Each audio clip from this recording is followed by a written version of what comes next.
энэ Монгол улсын нийт эрчим хүчний энергийн баланс нийтдээ 10.9 тэрбум киловатт-цаг эрчим хүч хэрэглэдэг юм байна жилдээ.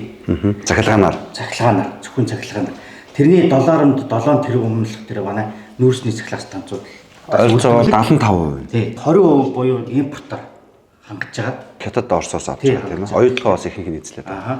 7-8% сэргээгт эрчимчнүүдээс хангаж байгаа. Цалхийг харуул сонирхолтой ба 0.4%. Нар бол 100-1 ч хүрэхгүй болоо орж байгаа. 10.9 тэрбум киловатт цахилгаан эрчим хүч үйлдвэрлэжээд цэвэр хэрэгэлсэн эрчим хүчний ханга хасах тэр техникийн алдагдал гэж юм хоёр зүйлтэй гарч иж байгаа. Дэд станцуудын дотоод хэрэгцээний алдагдал нэрхтээ 9% байна. Энэ эрчим хүчийг үйлдвэрлэхэд дотоод хэрэгцээн дээр бас тодорхой хэмжээний цахилгаан эрчим хүчийг буцаад хэрэгэлдэг.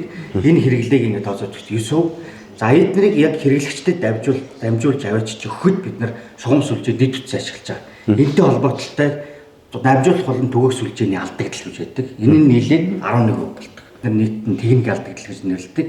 Тэр нь болох зэрэг 20%. Импортоор авж байгаа 20%-аа ерөнхийдөө техник алдагдaltaа алдаад байна гэж ийм сонин зураг харагдаж байгаа. Ерөнхийдөө энэ ТЭЦ 4 67-8 оноос эхлээд 90 он хүртэл бүтээн байгуулалтыг өс хөр талдаа хийгээд тэрийг дагсан дэд үтс нь одоо хүртэл явж байгаа. Тэр энэ насжилтвал яг ерөөсөө яг энэ ижил чацуу гэсэн. Ясццуу явж байгаа. Тэгэхээр манай дамжуулахын бас насжилтын судалгааг өргөхдөө 66% нь л 49 жилийн насжилтаа болсон.